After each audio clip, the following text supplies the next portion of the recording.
Fala pessoal, eu sou o Dedé e estamos aqui para mais um episódio do Pra Cima Podcast. E hoje eu estou com um convidado muito especial, prata da casa aqui do Colégio Adélia e da Escola Técnica Adélia, professor Vanderlei. Tudo bem, Vanderlei? Tudo ótimo, maravilha. Muito obrigado pelo convite, viu? Muito honrado. Eu fico muito contente de você estar aqui, podendo participar do nosso podcast e vamos bater um papo aqui. E vou falar um pouquinho sobre você, né, para as pessoas conhecerem, que é o Vanderlei. O Vanderlei, ele é técnico em administração, ele é graduado em administração com comércio, com habilitação em comércio exterior e também é pedagogo. Não é isso, Exatamente. Vanderlei? É isso mesmo, essa formação do Vanderlei aqui, é isso aí. Vanderlei, conta um pouquinho pra gente. Você fez o ensino médio junto com o técnico, foi concomitante, foi separado? Como é que você veio parar no ensino técnico? Olha só, hein? Chegamos no ensino técnico médio, concomitante, pensando no que fazer, e agora? Como será? E eu queria trabalhar, eu fiz um estágio, um início numa imobiliária, quando eu tinha 15 anos, e aí eu comecei a estudar e fazer o curso técnico, que é aquela história, eu quero trabalhar, eu quero ganhar dinheiro, quero dinheiro. E aí você já enxergou que o técnico seria um caminho mais fácil para você ingressar no mercado de trabalho? Sem dúvida nenhuma, tanto que no próprio primeiro ano de estudo, eu comecei a trabalhar. Olha E que aí legal. essa subsistência, ela começou a partir do estudo do curso técnico. Então conta aí pra gente, como é que foi o início da sua carreira? Você começou a trabalhar no quê? O que você fazia? Eu comecei estagiando na Caixa Econômica Federal, e eu fui um estágio que eu me inscrevi pelo CIEE, que foi uma indicação do colégio na ocasião, era para os alunos destaques, tinham 3 vagas de entrevista numa agência da Caixa Econômica Federal, me aventurei, fui lá, sem medo. Cheguei Mas aí, lá... aquele friozinho na barriga, Frio? como é que foi? Rapaz, não era frio não, era congelado. É congelado? Congelamento total. E nervo, e soa, e agora como faz? E o Zé Luiz, nunca esqueço, o gestor da ocasião, falou, olha, esse menino aí acho que vai longe. Aí acabei indo eu mais 2 da mesma sala de aula trabalhar junto. E que por coincidência, Dedé, eram amigos de infância. Então os 3 conviviam junto, trabalhando durante o dia, estudando à noite. Era um convívio, eu falei, pelo amor de Deus, parece um casamento, credo. Deus o E livre. o que você fazia lá no estágio? Conta um pouquinho pra gente. Olha, Você era aquele que tava lá com o coletinho, posso ajudar nos bancos, é isso? não era coletinho, não. Não. Na verdade, eu comecei num setor chamado Fundo de Garantia. Aí recebi treinamento e eu recepcionava aquela pessoa que tinha acabado de ser desligada da empresa. Naquela ocasião, era totalmente manual. Então, não tinha nenhuma forma online, como a gente conhece hoje, uma forma mais especializada.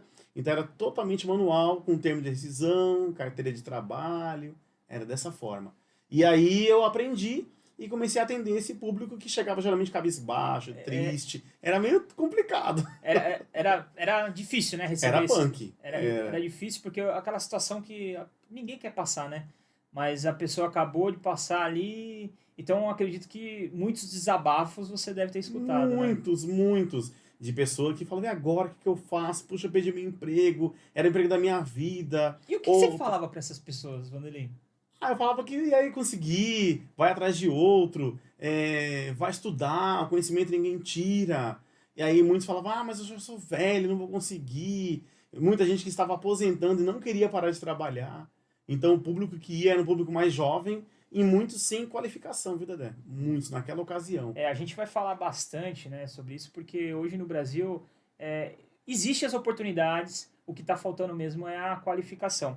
E o que você fez mais na Caixa? Você ficou lá nesse primeiro setor e depois, como é que foi? Conta um pouquinho pra gente. Depois desse setor, eu fiquei mais 1 ano ainda no Fundo de Garantia, nesse atendimento ao público. Seguro-desemprego também era lá. Então a pessoa lá me encontrava 2 vezes. Primeiro para receber a rescisão, e aí já começou uma veia comercial, porque eu tinha que tentar reter esse dinheiro para aplicar na poupança. Na época era poupança azul, era um negócio bem, uma carteirinha, nunca esqueço. Para abrir conta, poupança.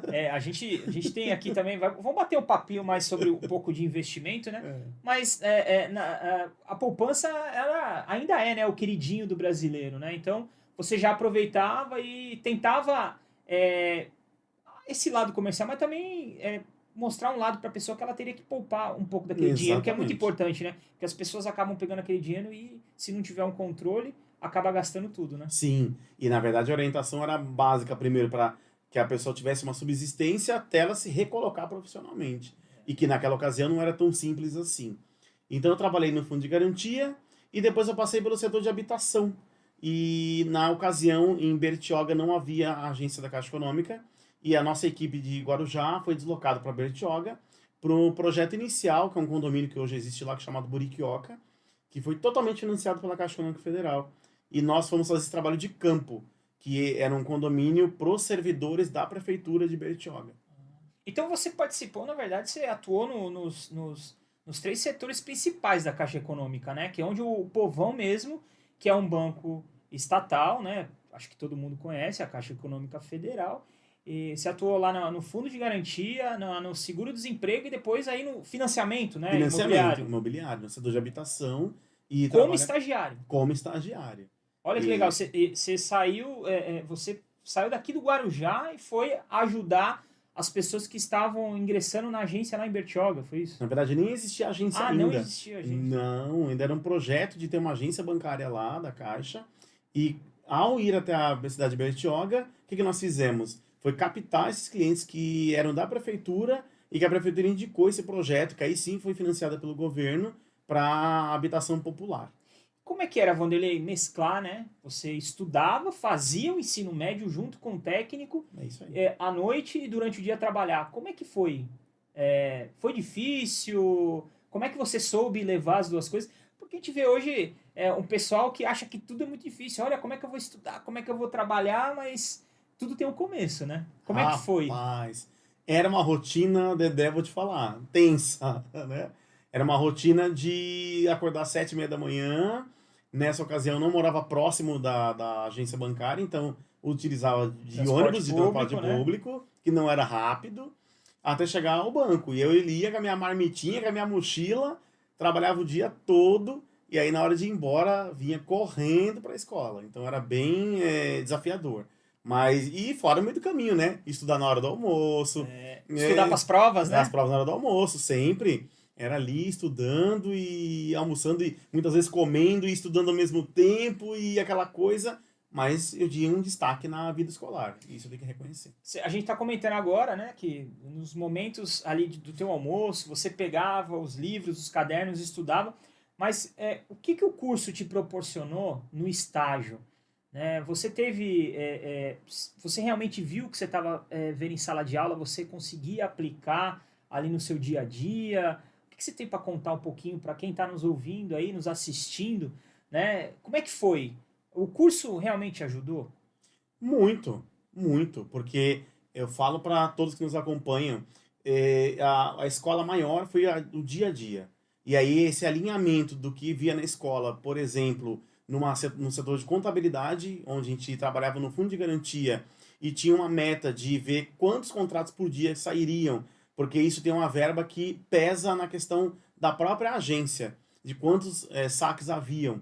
Então era uma questão contábil que também estava na escola. A questão do marketing, que também era ouvido em sala de aula. A questão de como fazer no dia a dia acontecer uma transação comercial. Então tinha uma disciplina de transações comerciais, técnicas comerciais, e eu consegui aplicar isso numa abordagem de venda para fechar, por exemplo, a poupancinha lá para o cliente não levar embora. Então eu consegui alinhar a técnica que o professor me ensinava de como reter um talento ou reter um recurso, e na prática, quando o cliente falava, eu vou levar meu dinheiro, não, moço, deixa aqui, vai ser bom, vamos guardar na poupança azul. Então isso me marcou bastante porque eu comecei a ser destaque. E aí, tanto que não me queriam deixar mais sair do fundo de garantia. Não queriam deixar eu ir para outro setor. Eu falei, não, mas eu quero aprender mais, eu quero aplicar mais do que eu aprendi no curso. Aí que eu fui para habitação. Então eu fiquei na habitação mais 8 meses. Mas só fui porque, primeiro, persistência, e segundo, porque eles perceberam, poxa, ele é um talento lá no fundo de garantia, vamos levar para habitação também. E sem dúvida nenhuma você deveria, e é um talento, porque eles não iam levar você para uma outra cidade, né? Para você dar o treinamento se você não fosse bom.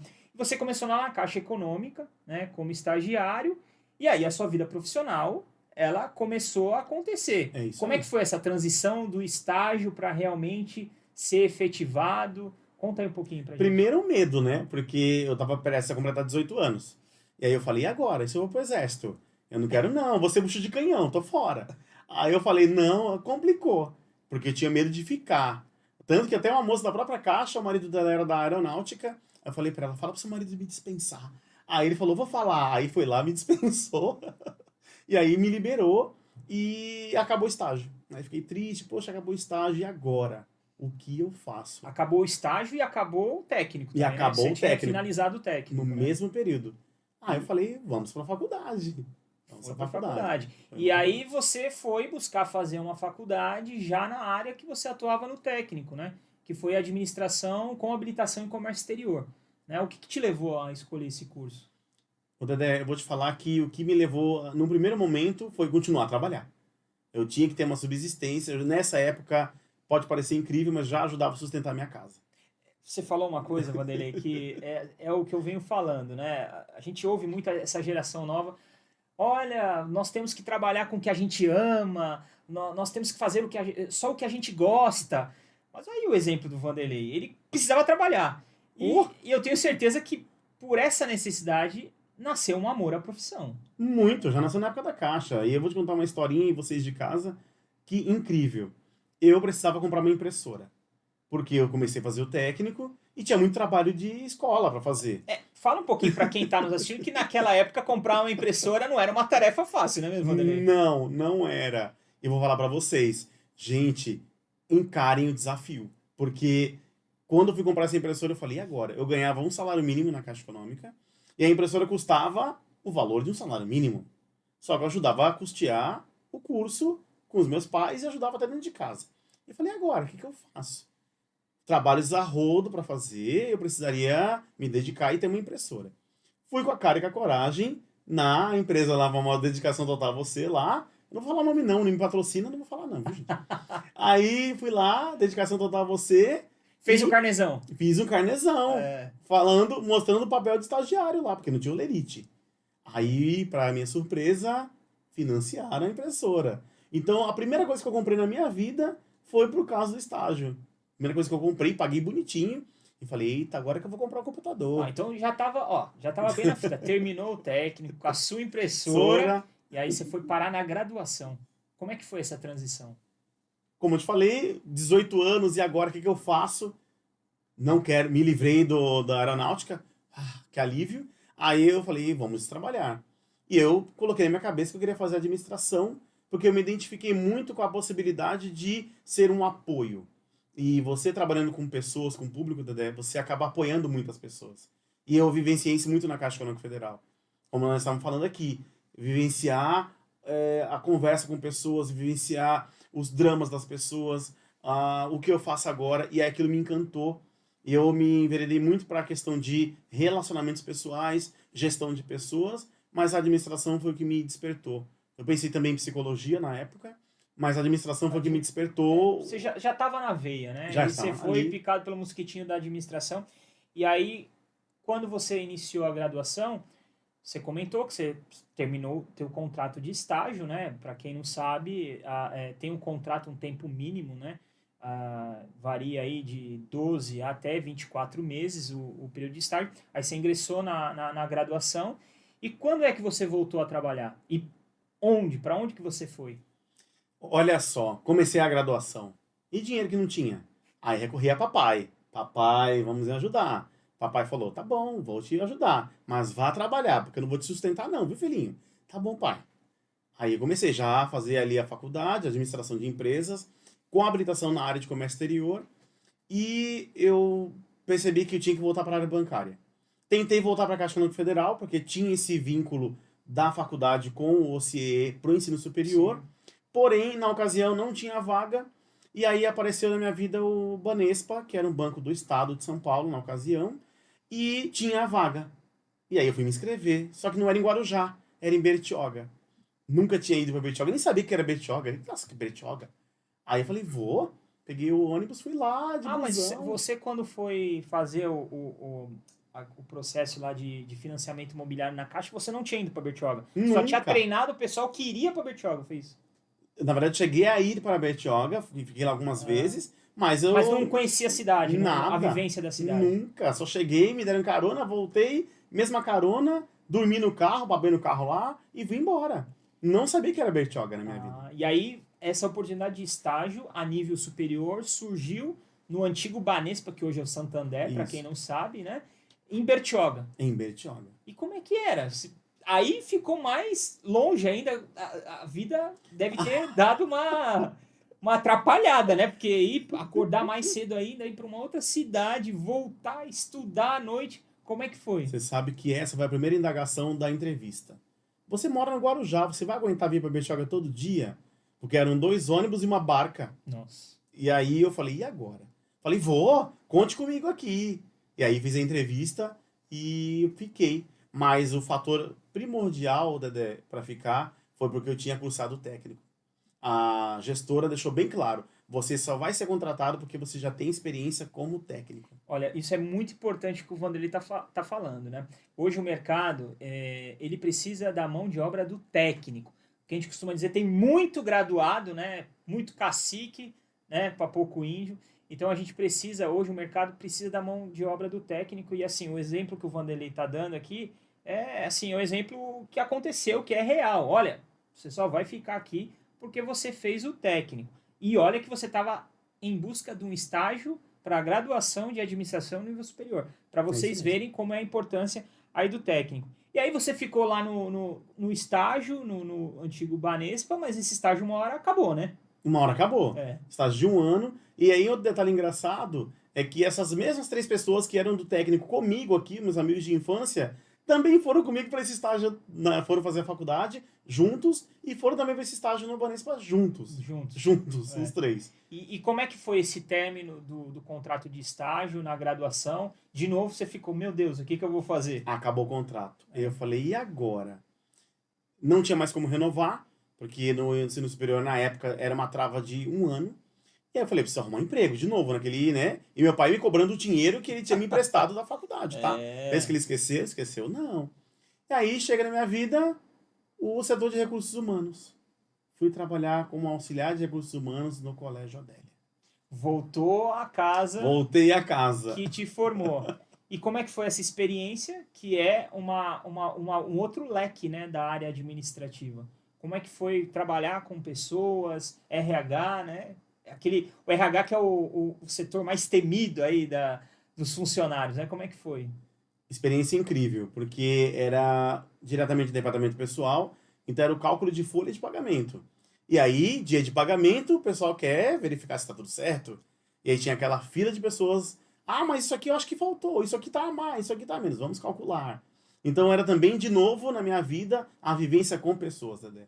E o técnico, sem dúvida nenhuma, deu a base para você poder trabalhar ali no RH, que não é fácil, né? Eu só, na verdade, fui convocado e chamado para essa missão, porque eu sabia como calcular uma folha de pagamento, eu sabia como calcular uma férias, eu sabia como calcular uma rescisão, já tinha experiência do fundo de garantia, então isso me ajudou, experiência com pessoas dos 2 estágios anteriores, isso me apoiou demais para poder virar um profissional de RH. Lidar com pessoas não é fácil. Não, nem um pouquinho. Requer muita paciência, né? Muita resiliência, muito talento, né? Porque não é todo mundo que tem aquela pegada de realmente conversar e explicar. E você sempre pegou as pessoas naquele momento mais delicado, né? De novo, né? Porque também na hora do funcionário ir lá questionar alguma coisa, sempre se você não sabe, se você não está antenado com as leis, né? As leis trabalhistas aqui no nosso país, elas mudam a todo momento. Tem os cálculos, né, que são feitos lá por parte da contabilidade, mas você tem ali que explicar. Então, é um momento também delicado. Então,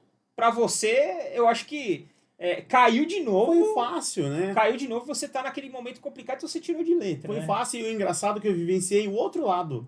Porque até então eu era aquela pessoa que recebia o termo de rescisão de um funcionário. E aí eu passei a fazer, por exemplo, uma rescisão de uma homologação, que é a questão com o sindicato, e que existia na época, hoje é totalmente online. E aí você ia até lá e fazer aquilo tudo e pensando, nossa, ele vai chegar lá na Caixa Econômica, vai ser atendido, fazer... Então o que eu fazia, eu vivenciei os 2 lados. Você viu o processo inteiro, né? Inteiro. É engraçado isso. E aí, como é que foi? Você voltou de novo pro Santander, não foi? Pois é, o Dedé, meu amigo. A rede bancária não largou. Não largou, né? Pois é, quando chegou em 2001, no finalzinho de 2001, eu recebi um convite, na verdade foi uma coisa inusitada. Eu tinha trabalhado em Bertioga como estagiário, e o gerente da agência de Bertioga virou gerente regional. virou um superintendente. E aí ele, de belo dia, eu me esbarrei com ele na rua. Aí ele falou, você quer mandar o currículo de novo pro banco? Vai ter uma vaga lá em Santos. Aí eu pensei, ai, Santos, né, Barquinha. Aí eu queria me livrar da barquinha de Guarujá, Bertioga e foi de Santos, novo cair em Santos, né? né? Eu queria me livrar. Aí eu falei, e agora? Mas precisava trabalhar. Precisava trabalhar. Aí eu enxerguei isso uma oportunidade e mandei o currículo por e-mail bonitinho. E aí, passando 40 dias, me chamaram para um processo seletivo. Processo seletivo com 35 pessoas. Para 6 vagas. E a vaga era para quê? A vaga era para caixa. Caixa, né? O caixa é uma profissão hoje que eu acho que tem adolescente, pessoal mais novo, que não sabe nem o que é, né? O que faz um caixa dentro do banco? Você vê, muitos não conhecem. É conferência de dinheiro, é contar dinheiro, era depositar muito cheque, era descontar um cheque. E aí... Cheque. Cheque. Eu acho que o pessoal da era do Pix não sabe o que é o cheque. Não sabe. Existe cheque até hoje, óbvio, num volume menor, né? Mas realmente descontar um cheque não é uma tarefa fácil, né? Exige os processos, né? A se seguir. Sim. Então, você foi lá, prestou esse processo seletivo, entrou como caixa, e é uma responsabilidade, né? Porque, na verdade, você está lidando com o dinheiro dos outros e o dinheiro do banco, né? E o dinheiro do banco. Porque você tinha que ter um desfalque, o caixa no final do dia tem que, como dizem, bater. Não pode ter diferença. Se tiver diferença, sai do teu bolso. Sai do bolso. Não tem choro nem vela. E é difícil, né? Lidar com o dinheiro e tudo mais. Sim, reconhecer uma nota falsa. Uma nota falsa. Olha, você lembrou de uma coisa que a gente vive agora na era digital, né? Pix e conta digital e tal, e dinheiro vivo, que também é um outro assunto depois que eu quero entrar com você. Mas o banco... Parece que não, mas o banco também recebe muito dinheiro falso, né? Às vezes não é nem a pessoa nem sabe que recebeu, vai lá depositar e você é o cara que é obrigado a falar, essa nota aqui... Você suspeita. Fica com o banco, né? Como é que é esse processo aí, pra quem não sabe? É um processo de recolha, onde essa cédula vai para análise do Banco Central e ela fica 90 dias para ser devolvida a resposta. Demora bastante. E aí vai parecer conclusivo ou inconclusivo. O inconclusivo, a nota não é falsa. Conclusivo é falsa. Não tem a devolução. E no caso, aquele cliente perdeu o dinheiro. Aquele valor, né? Eu sou obrigado a reter. Isso a gente está pensando numa hipótese da pessoa ser idônea, né? E sem querer acabou pegando uma nota falsa. Fora os golpes, né, Dedé? Hoje tá mais fácil de fazer a verificação da nota? Sem dúvida. Sim, hoje nós antigamente era no tato, né? No como tato, é que era? na luz, na canetinha, né, no olhinho, deixa eu ver. Hoje tem equipamento que já detecta. Detecta, né? Sim. O próprio contador detecta? Detecta. Então, hoje tá mais automatizado, porém tem aquela falsificação boa, né? Que passa batido e ainda hoje, assim, até uma curiosidade, a nota mais falsificada é a nota de R$200. É mesmo? E também é uma nota difícil de se encontrar hoje, né? Ela pode ser fabricada. Ela pode ser fabricada justamente por conta da falsificação. Sim. E depois da de 200, que a nota de 200 ela é nova, né? É nova. Qual era a nota que era mais falsificada? A de 50. A de 50. A de 50. 50 e 20. E 20, né?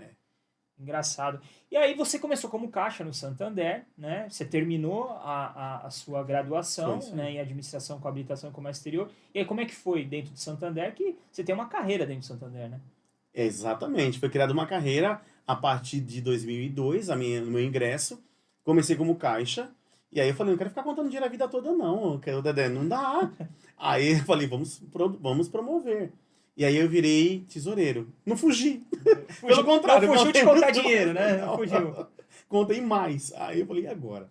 Passei para tesouraria, era muita responsabilidade, era uma função de extrema preocupação, até com questões de suporte à família, de violência, de sequestro, de assalto. Então, foi um momento bem intenso de trabalho, né? Até porque eu passei por eventos ruins. E depois disso, eu fui ser gerente administrativo, que aí gera um cargo de gestão. Cuidar de pessoas novamente, agora numa outra esfera. Porque até então, eu conhecia a gestão de pessoas como RH, como um auxiliar de recursos humanos, e eu passei a cuidar de pessoas, literalmente. Uma equipe. Legal, e eu tenho, assim, você tem uma vida na rede bancária, né? Porque você começou como estagiário. São 26 anos. Você começou como estagiário e você foi subindo degrau a degrau dentro, né, da rede bancária e você chegou a começar a gerir pessoas. E o que foi o seu maior desafio? Né? Porque fazer realmente gestão de pessoas, trabalhar num banco, realmente se lidar com todo tipo de pessoa, né? Desde aquele mais humilde, a pessoa que tem a classe A, classe B, até os grandes milionários. Né? Como é que é lidar com pessoas? Que, novamente, você não fugiu disso. Não fugi disso. E aí, o mais difícil era a gestão interna. Porque o colaborador, muitas vezes, Dedé, ele não compreende, principalmente que eu, uma pessoa sendo promovida para um cargo de gestão com apenas 28 anos de idade. E eu tinha colaborador que estava num cargo abaixo do meu com o dobro da minha idade. Existe um preconceito, né, com as pessoas novas, né? Olha, por que ele chegou há pouco tempo e de repente está nesse cargo e não eu? Por quê? Porque você buscou informação, você foi buscar estudar, você foi... porque não Me preparei. Se preparou, conheceu a empresa, o que a empresa fornece, porque acredito que banco, por exemplo, tem um portfólio de serviços enormes, né? Sim. E você tem que conhecer muito bem. Então, assim, novamente caiu na tua vida de gerir pessoas. E eu costumo falar que a coisa mais difícil nesse planeta é trabalhar com pessoas, né? Porque trabalhar com máquina, você vai ali, dar o comando para a máquina, ainda a máquina, apesar com a inteligência artificial e tudo mais, a máquina ainda, o erro muitas vezes não é da máquina, é de quem comanda a máquina. Né? Então, trabalhar com pessoas é difícil. E imagino, né, por exemplo, e você que tem esse olhar sensível, a gente te conhece, né, o banco, por mais ele oferecer serviço para todas as classes, né, imagina você o trabalho de, olha, por mais que aquela pessoa não tenha a renda daquela, ela tem que ser tratada da mesma maneira, né? Tem essas coisas, não teve, você não teve que lidar muito com isso? Muito. E além da questão dos colaboradores, porque o processo de aceitação no começo foi muito difícil. E aí, como você fazer a gestão de uma pessoa que não entende que ela poderia estar lá, mas ela não buscou, ela não quis, ela não foi atrás, e eu não almejava ficar muito tempo naquela função. Tanto que as minhas passagens de promoções, elas não foram longas, porque justamente eu queria e sabia que poderia chegar mais longe. Mas esse também é um grande mal da humanidade, né? Quando ela nunca coloca o erro, assim, nunca a culpa está em cima dela. A culpa sempre está no próximo. Né? Então, gente, não tem outro caminho, você precisa... Né, estudar, buscar conhecimento, que nem o Vanderlei foi. E naturalmente as oportunidades elas aparecem. Não aparece, Vanderlei? Aparece Só muito. que você precisa estar preparado para agarrar. Pra agarrar. É o famoso, o trem tá passando na estação. Se eu não estar preparado para entrar naquela hora no vagão, vai passar a oportunidade. Então você passou aí com gestão de pessoas, né, no banco, e atualmente hoje qual é a sua função lá no Santander? Porque, afinal de contas, como você falou, são 26 anos, né? Isso, de Santander são 22 efetivamente. E de rede bancária? E de rede bancária 26. E eu tive uma transformação muito grande, um desafio muito grande neste ano, que eu fiz uma migração para a área totalmente comercial. Então, eu saí de uma área de operações, onde eu estava com uma função de gestão, e aí eu passei a fazer uma gestão de uma carteira própria. Então, agora o gestor sou eu da minha carteira. Eu tenho uma carteira responsabilidade, de né? Sim. E aí fiz uma transição de um setor de empresas, então eu passei por um período curto no empresarial, e hoje cuido do segmento de média para alta renda. Então, você é aquele cara que dá dicas de investimento para as empresas, você também ajuda, né, não só a PJ, que é a pessoa jurídica, mas também as pessoas físicas que estão lá com o dinheiro parado, qual é o melhor investimento. Você Exatamente. fala, olha, melhor tirar daqui, colocar ali, né? Muito. Muito. Cenários econômicos, né? Cenário econômico hoje é o que eu acompanho de forma rotineira. Então, como o mercado econômico reage, e isso é um pilar para que eu possa direcionar, ó, meu cliente, olha, faz isso, faz aquilo, cuidado aqui, cuidado acolá. Você deve ter uma rotina, né? Todos os dias. Para você acompanhar todo o cenário, tanto nacional como internacional, porque o que acontece lá fora acaba interferindo. Reflete totalmente aqui. Guerra, atentado, isso tudo interfere aqui. Qual que é a rotina sua diária? Você acorda do dia, já pega o celular, vê as notícias? Como é que é a sua rotina? Conta um pouquinho aí. E isso, Dedé, olha só, aprendi a partir do técnico, de querer criar o hábito de ler as notícias. Eu venho de uma geração que era pelo jornal só, meu amigo. E aí eu comecei a perceber que eu tinha que acompanhar de forma íntegra. Então eu olho sites de notícias ligados à economia e já olho como o pregão vai se reagir na abertura. Então, 10 da manhã eu já estou ali atendendo o cliente, mas já de olho de como a bolsa de valores reage. E aí, conforme ela reage, eu tenho clientes que são aplicadores, e esse cliente eu preciso dar um suporte para ele de como ele vai direcionar o dia para se ele vai vender ou comprar ações. O que eu também observo é a questão dos cenários a nível nacional, cenários políticos. Então, o cenário político influencia bastante também, no né? mercado financeiro, totalmente. Falo para você, acompanhe, não deixe de acompanhar cenários econômicos, porque isso impacta demais na questão do dia a dia. Então, se o nosso presidente tomar uma ação de política macroeconômica, isso pode afetar muito a questão do dia a dia, e isso não só no dia, mas a médio e longo prazo. Vanderlei, por que você acha que você que tem aí já uma carreira consolidada na rede bancária e tudo mais, por que você acha que ainda o brasileiro, o melhor investimento brasileiro ainda é a poupança? Dedé, eu vou resumir isso em uma palavra. Falta de conhecimento? Medo. Medo. Medo. A palavra é medo. O consumidor hoje bancário, ele tem 3 níveis, que é o conservador, moderado e arrojado. O que é o conservador, moderado e arrojado, para quem não sabe? Legal. Aquele perfil mais conservador é justamente esse que ama a poupança. Tem medo de qualquer operação financeira. Tem medo de qualquer coisa que possa dar uma melhor rentabilidade. Você acha que esse público é um público mais velho? Por medo de governos que passaram e bagunçaram bastante a economia? Ou... Eu vou te falar uma coisa que pode ser surpresa, até para quem nos acompanha. Não é um público mais velho, não é. É um público de média idade. Média idade. Média idade porque eles são herança dos mais velhos. A gente tem aproximadamente a mesma ideia, mas assim, o pessoal que está nos acompanhando talvez não saiba, né? O que é você ir, por exemplo, num supermercado e comprar um refrigerante num horário, quando você voltar no outro, o refrigerante está um outro preço. O auge da profissão naquela época era o demarcador de preços. Ele ficava na filinha da gôndola do supermercado com a maquininha e já saía clec, clec, clec, clec de manhã. Se você fosse à tarde comprar uma bolacha, eu como criança eu lembro, ia comprar uma bolacha... Com dinheiro contado, não comprava. Não comprava. Não dava. Então, aí tem o moderado e o arrojado. O arrojado. O moderado é aquele que já tem uma tendência a arriscar um pouquinho mais. É o famoso um olho no peixe e outro no gato. Ele fica, eu vou, mas eu não deixo ainda de lembrar da poupança. Ele até vai aplicar uma parte na poupança, uma parte em outra coisa um pouco mais arriscada. Esse é o moderado. Ele tem um pouquinho mais de vontade, mas ainda falta aquela coragem. E é nessa hora que eu entro também. E o arrojado é aquele que vive do mercado de renda de ações, por exemplo. É um cliente bancário que ele não tem uma renda fora. A renda dele é baseada, por exemplo, no mundo de ações. Então é uma pessoa que é mega antenada com o mercado financeiro durante o dia todo. E uma coisa que é importante, né?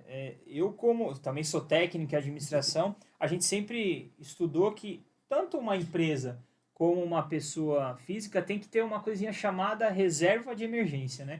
Que antes de você pensar em colocar o dinheiro na poupança, colocar o dinheiro em ações e tal, tem que ter essa reserva, não é? O que é uma reserva de emergência? Explica aí para quem está nos... Essa reserva é primordial, essencial, Dedé.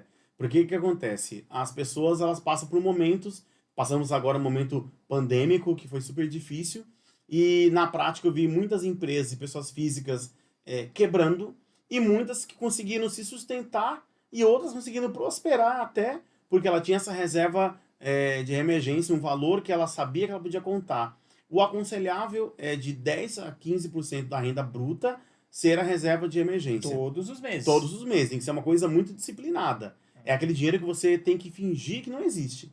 Você vai aplicar ou guardar numa reserva. Os bancos hoje têm muitas aplicações a médio e longo prazo que tem essas travas, justamente para a pessoa não poder ter nenhum tipo de prejuízo e não mexer nesse valor. E hoje tem alguns serviços bancários que ele já automaticamente entra teu salário, ele já tira, já deixa guardado lá, é uma forma bacana. É uma também, forma né? também de fazer a reserva. Tira, você já não vê, já dá a impressão que gastou, mas tá lá guardado. Tá lá guardado. E tá rendendo, né? E tá rendendo, a pessoa nem lembra, ela esquece.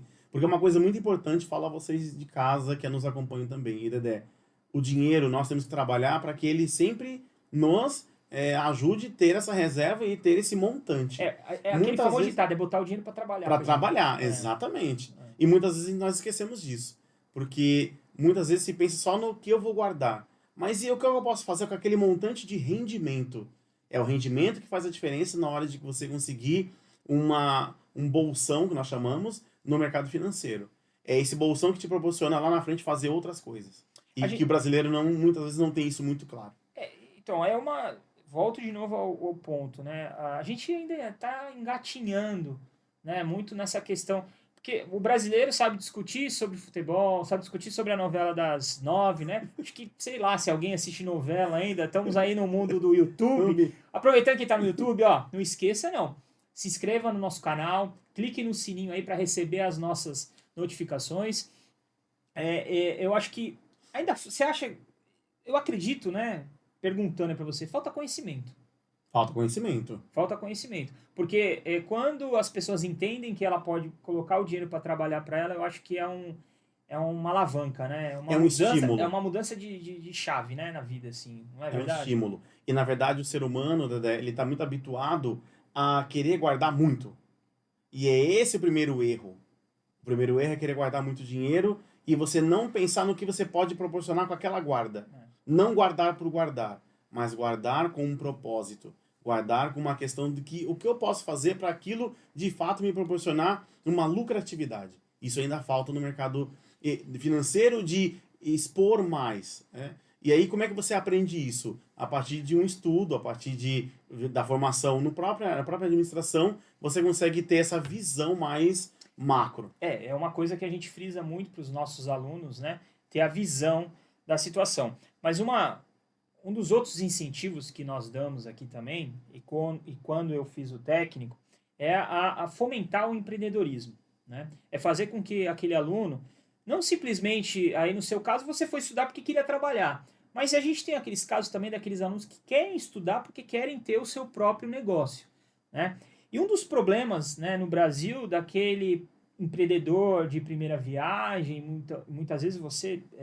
naturalmente você trabalha com clientes que são empreendedores, Sim. Muitas vezes é misturar a vida pessoa física com a vida jurídica. Com a jurídica. Acontece muito isso, não muito. Acontece? E vou dar um alerta. Tem uma questão que envolve, inclusive, a própria Receita Federal. Porque muitos, eles misturam tudo achando que a Receita Federal não vai fazer esse comparativo.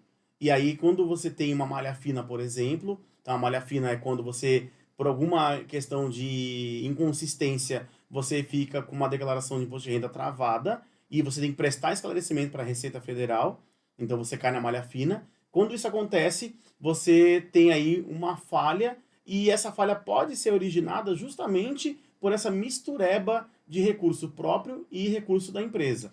E aí um ponto de alerta também que eu tenho que falar aqui para vocês, que quando você tem uma instituição e você tem uma empresa que você faz a gestão e você não tem uma planilha de custo, você não tem uma organização do seu dia a dia, da sua rotina empresarial, e entendendo que você tem que separar uma parte do recurso como emergência como pessoa física, você acaba se desenrolando aí um problema dos dois lados. Hoje a gente tem os gurus da internet, né? Então a gente vê muito adolescente querendo empreender, principalmente aí no online, né? O comércio online hoje no Brasil, ele cresceu, né? Principalmente aí com a pandemia, deu um boom. E a gente vê que o primeiro erro, né, do empreendedor iniciante é misturar o dinheiro da pessoa com o da empresa, né? Temos outros problemas também, porque as pessoas acham, tudo bem, então não vou misturar o dinheiro da empresa, tal. Mas tem a parte contábil, né? Porque não é só você ir lá abrir uma lojinha, fazer um site, criar uma lojinha online e tal.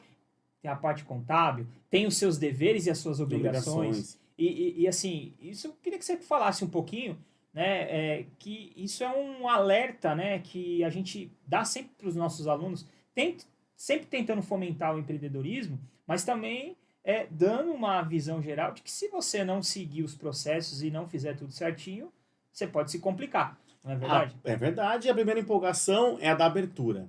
Abri uma empresa, inaugurei, glamour, festa. Só que uma empresa, para que ela consiga estar de fato sólida, ela demora de 12 a 15 meses. E aí, muitas vezes, o pequeno empresário ou o novo empreendedor, ele não tem essa orientação de como fazer no primeiro ano de vida da empresa. Existem projetos de incubadoras, tanto para o Sebrae como outras empresas, que ela entende que o incubador é você ganhar força, ganhar peso, como incubadora de um recém-nascido. E é a empresa que não é bem acompanhada no início, no primeiro ano de vida, ela fatalmente, dela vai ter um problema futuro de gestão financeira. O fluxo de caixa dele, em vez de ele só ir para cima, ele vai começar a oscilar, igual uma onda. E essa oscilação é o que faz muitas empresas quebrarem. Hoje, 32% das empresas no Brasil que abrem, elas vêm a fechar no primeiro ano de vida. E assim, a gente vê muito até por experiência de próprio, alguns alunos que passaram aqui pela ADL, a experiência que a gente vê aí hoje no dia a dia, gente, quebrou, vamos lá, levanta, vamos dar a volta por cima, porque os grandes empresários, pelo menos, quebraram algumas empresas, não é verdade? É verdade, temos muitas histórias, né? Tem uma série que contou muito isso, de empresas que não conseguiram se superar e se administrar por um tempo, porque não tinha, no primeiro momento, a visão do propósito que ela queria. Não ir na onda do momento, não ir na onda do, aquilo vai ser bom. Eu tenho que fazer um estudo, existe um plano de negócio que eu preciso fazer antes de começar a minha atividade. E muitas vezes a empresa nasce sem fazer esse mero estudo simples de entender o que eu tenho no meu entorno, o que eu tenho em volta. E aí, quando eu não tenho isso, eu já começo com o pé atrás na questão financeira. Porque uma empresa, para começar, ela vai por dois caminhos. Ou ela vai por uma questão do dia a dia, ela vai juntar um recurso, vai juntar um valor, ou ela vai, infelizmente, tomar um crédito no mercado financeiro para começar achando que vai ser rápido o retorno, e nessa ela não consegue se reerguer. É difícil. E, Vanderlei, eu queria que, para a gente mudar um pouquinho de assunto aí de economia, né, você falasse um pouquinho aí qual é a dica que você dá para quem está querendo começar a investir, né? Seja investimento no empreendedorismo, abrir a sua empresa, ou mesmo começar a pegar o seu dinheirinho, começar a guardar. A gente sabe que hoje, com a tecnologia, né, existe aí as criptomoedas, né, que é outro ativo que tem atraído muitos jovens, principalmente, né? Então, qual que é a dica que você dá aí para quem quer começar a investir? Olha, Dedé, o início de tudo é a pessoa saber o que ela pretende com o recurso. Porque nós temos recursos que você pode guardar a curto prazo, até 6 meses, médio prazo, 1 ano, e aí acima de 1 ano, longo prazo. A primeira pergunta que numa consultoria financeira eu faço para o meu cliente é: o que você pretende fazer daqui a X tempo? Quero fazer uma viagem. Perfeito. Então é um estímulo para começar a guarda. Comecei a pensar na viagem. Então vamos lá. Então quanto você tem de recurso hoje? Tenho X reais. Vamos colocar 15% desse valor para a guarda. Mas vou guardar em quê? Poupança hoje, o rendimento é baixo. O que eu posso fazer? Uma palavra-chave no mercado financeiro e de investimento é a diversificação.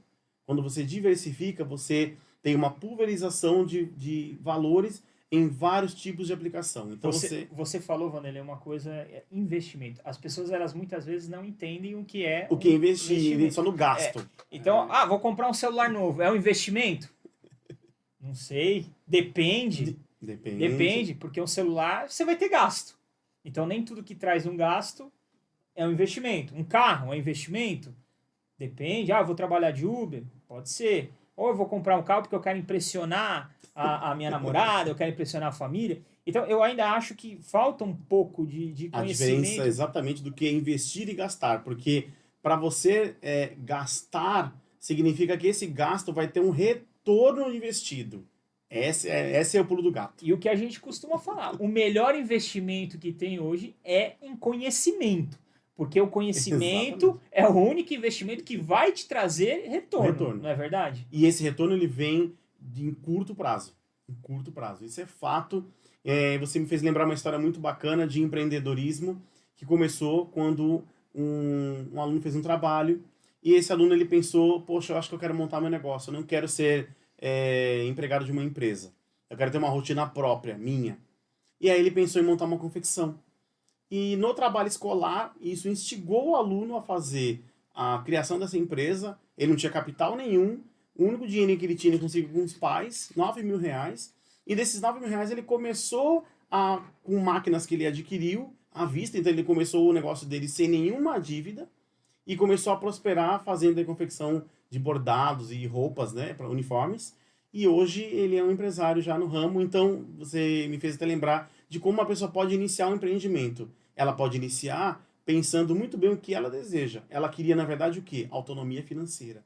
ela queria uma independência financeira. Hoje ele é um provedor da casa, com o sustento dessa atividade comercial, tem 3 funcionários, tem um ponto que ele tem a confecção, então ele consegue empreender a partir do momento que ele entendeu que o propósito inicial era buscar um valor, um recurso, e desse recurso ele transformar isso em um período. Então empreender, eu falo para todos vocês, empreender é você entender o que você quer, onde você quer chegar.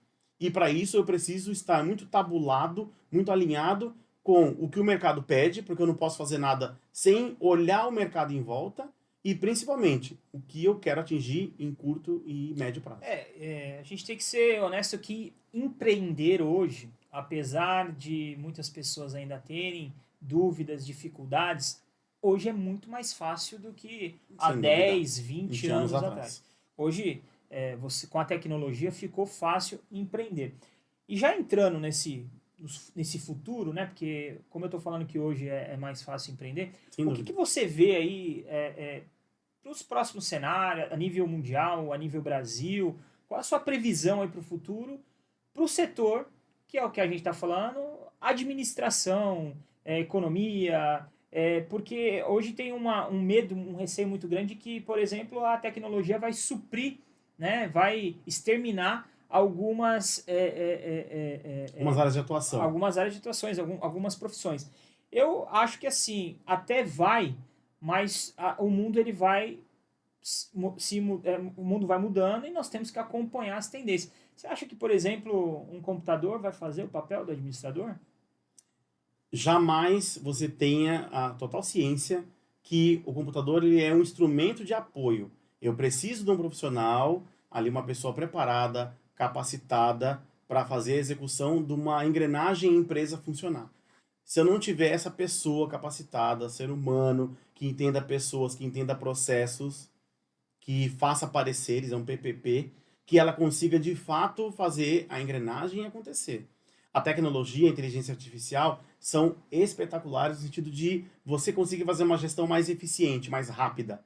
Hoje você consegue fazer, por exemplo, uma gestão de estoque numa empresa no instalar de dedos. Porque você tem programas que são mega inteligentes que conseguem te posicionar em tempo real o que está acontecendo na sua fábrica. Seja uma fábrica pequena, seja uma mega empresa. Hoje você tem um comércio eletrônico que você tem empresa que faz mais de 1.000, 2.000, 3.000 vendas por hora. Que você tem por trás pessoas que estão ali em computadores, mas elas são treinadas para que elas executem a tarefa. O computador é um banco de dados que eu estou alimentando com as informações do meu cliente. Então eu não vou perder isso jamais, e como administrador falo de forma categórica, Dedé, que o ser humano ali, com conhecimento, ele não vai dobrar as questões da máquina. Pelo contrário, ele vai dar mais instrumento para a máquina trabalhar mais, para ele trabalhar efetivamente menos, para ele ter qualidade de vida. Eu também acredito. Eu venho falando aos episódios aqui do podcast que eu acho que vão, sim, algumas profissões elas vão até se adequar e eu acho que vão se criar mais profissões com a tecnologia do que se extinguir, né? Há quem diz que, por exemplo, logo mais, quem vai fazer aí o trabalho de um advogado são as máquinas e que vai precisar só do juiz. Há quem diz que num futuro não muito próximo você vai entrar numa máquina e a máquina vai te dar o diagnóstico, você não vai precisar do médico. Eu acho que isso tudo pode sim acontecer, a gente está vendo a evolução da tecnologia, mas o ser humano, o trabalho aí do ser humano, ele vai ainda... a máquina não vai ter esse poder de fazer, executar tudo sozinho. Então, como você está falando, a administração não vai sumir. Não vai sumir. Não vai sumir. Não é a profissão do futuro, sim. É a profissão do futuro, sim. E assim, eu queria que você linkasse, né, o que é a administração, o curso técnico de administração, a graduação, mais focado mais no técnico, ele abre um leque assim gigantesco, né?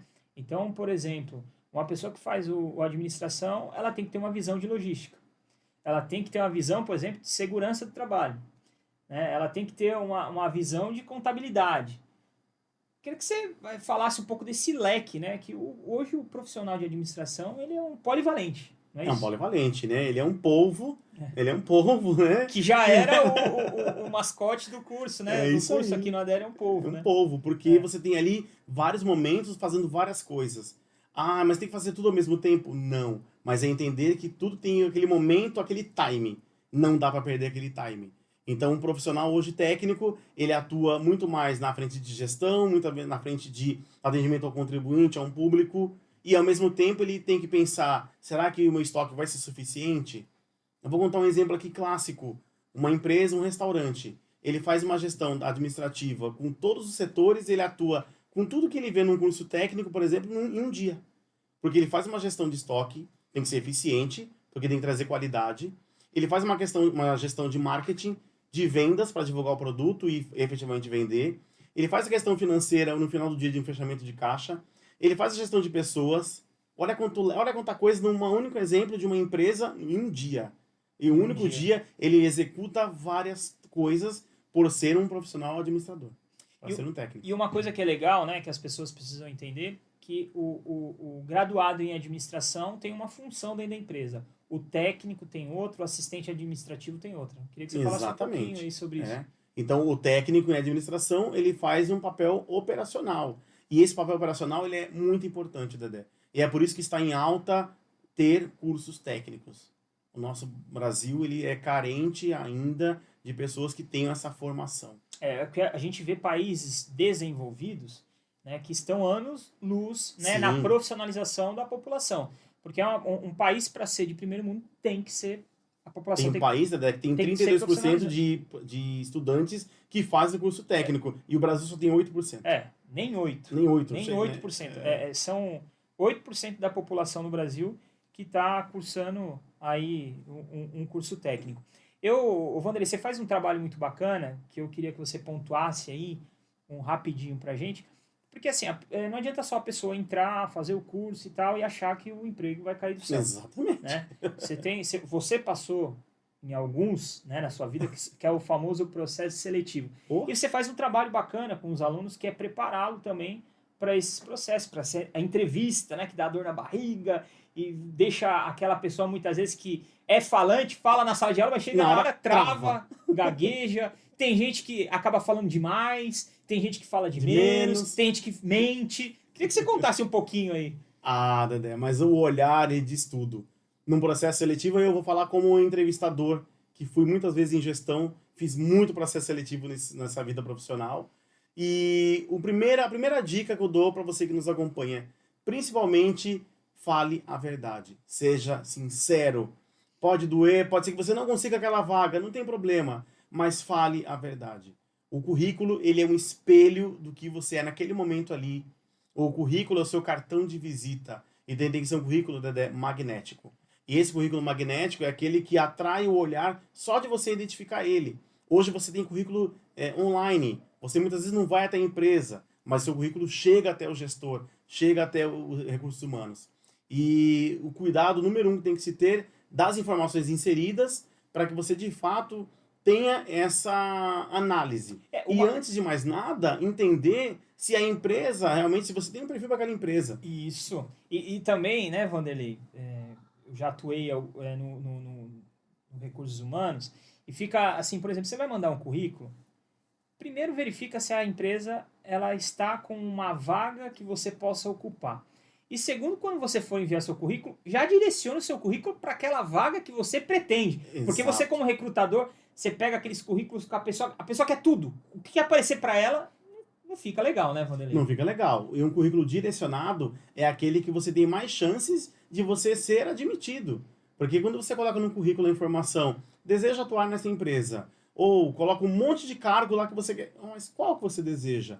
Então o currículo ele tem que estar selecionado, preparado para aquela vaga. Se você vai fazer 10 processos seletivos, monte 10 tipos de currículo baseados naquela oferta. Porque aí sim você tem chances reais de ser escolhido. E dependendo da vaga, né, tem algumas experiências que você já passou ao longo da sua carreira profissional que às vezes não vale a pena colocar. Exatamente. Não é a questão que você está mentindo, você está omitindo. Né? Então, se você está aí procurando determinado cargo aí para a área administrativa, não precisa, de repente, você colocar cargos que você anteriormente teve em outras empresas que não são da área, porque não vai te levar absolutamente... Não vai agregar. Não vai agregar a lugar nenhum.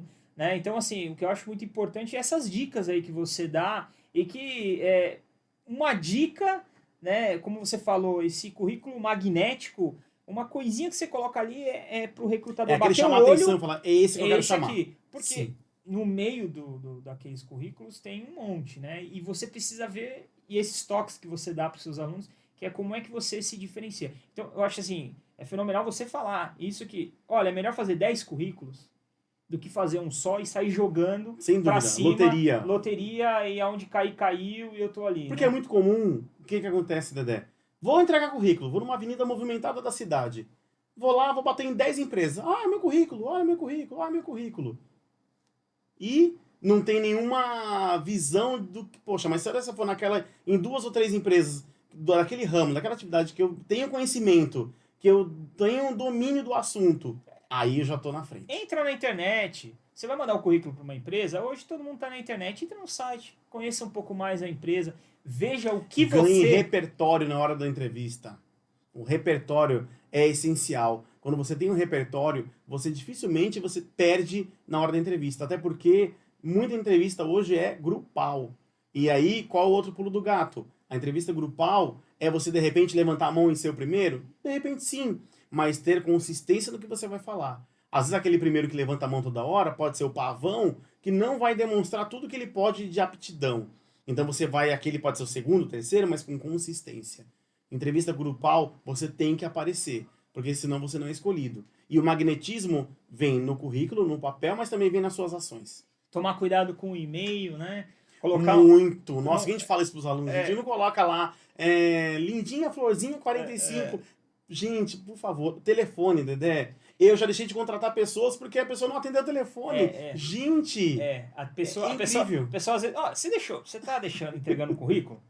Por mais aí que você sabe que o banco tá te ligando, ou alguém tá te ligando, atende, porque assim, é extremamente complicado aquelas pessoas que você liga e simplesmente não atende o telefone. Ou aquelas que colocam vários números. Vários. Eu ligo Você pra qual? Você não sabe pra quem vai ligar. Né? São toques, Muito. gente, que o Vanderlei dá lá Outra coisa, gente, por favor, né? Aproveitando aqui, fonte, cuidado. O currículo não é para ser colorido, gente, ele é padrão. Ah, mas e online? Também. Não coloque nada que seja muito diferente, porque isso vai chamar atenção ao contrário. Nossa, mas que coloridão.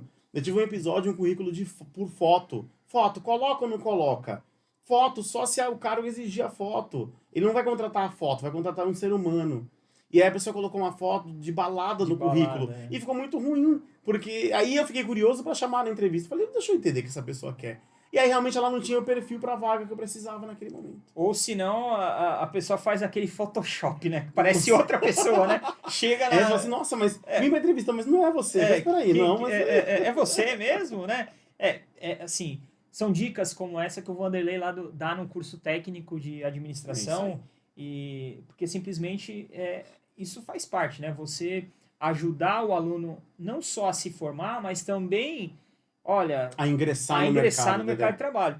E eu queria que, a gente está chegando no final aqui do nosso programa, mas eu queria que você deixasse uma mensagem aí para aquela pessoa, Vanderlei, que de repente está ali, olha, meu Deus, eu não tenho dinheiro, mas tenho dinheiro para comprar pizza. Né? Eu não tenho dinheiro, mas tenho dinheiro para comprar o celular. É importante investir, vale a pena investir. Eu queria que você falasse para essas pessoas que estão indecisas aí, pô, devo fazer o curso, o que eu faço? Né? Porque não vai cair do céu, não é verdade? Exatamente. Eu falo o seguinte, Dedé, que o melhor investimento que você tem é em você mesmo. E o que acontece muitas vezes, você deu um exemplo clássico, eu prefiro gastar com algo que não vai me investir na fome momentânea, comi, legal, diverti, mas aquilo não me trouxe um retorno. Nós não podemos esquecer disso, que o retorno ele é essencial para que eu consiga um progresso. Na minha vida profissional, o que eu fui conquistando ao longo dos anos, materialmente falando, foi porque eu abri mão de algumas coisas que eu sabia que aquilo ia me favorecer e que hoje eu tenho uma possibilidade de fazer coisas hoje com uma qualidade, com um recurso, porque eu me preparei. Então, para você que não sabendo o que quer, o que pensa que vai fazer, puxa, e agora?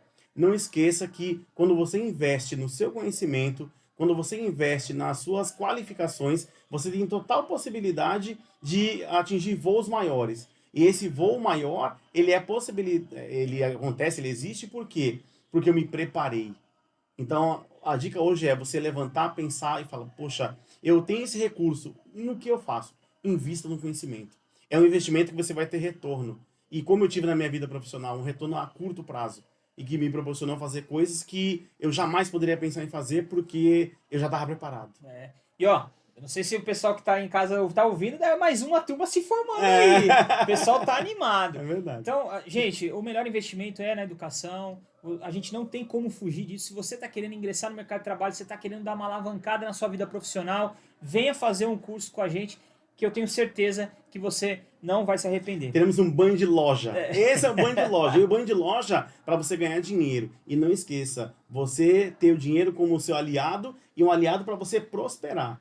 E isso, você, a partir de um técnico, você tem essa total possibilidade. Quer conhecer os cursos da Escola Técnica Adélia? Acesse www.escolatecnicadelia.com.br. Lá nós temos cursos presenciais, temos cursos em AD e também temos os nossos cursos profissionalizantes. Não perca tempo, a hora é agora, vem pra cima. Vanderlei, queria agradecer aí a sua presença, já vou deixar aberto aqui o convite. Vamos voltar aqui com alunos que fizeram sucesso, Sim, passaram pelo nosso bom. curso, para conversar um pouquinho mais com quem nos segue lá no YouTube. E queria agradecer, queria que você deixasse as suas considerações finais aí para quem está Dedé, é só agradecer, um grande amigo, né, de tantos anos, né, Dedé? Não vamos denunciar a idade, né? Ah, sabe sim! Eu estava ingressando no primeiro ano do técnico em administração, o Vanderlei estava no terceiro, estava se formando. É verdade. Então nós tivemos uma caminhada aí juntos, né? Uma calorada junto, né? Uma dúzia, né? Muita. Então eu falo pra você que o Dedé é uma satisfação total, né? Eu acho que não é à toa que estamos aqui para ir para cima realmente de mudar cenários, mudar diagnósticos de que você pode fazer diferente. Então o que eu deixo de recado final aqui, já agradecendo a presença aqui contigo, muito bom.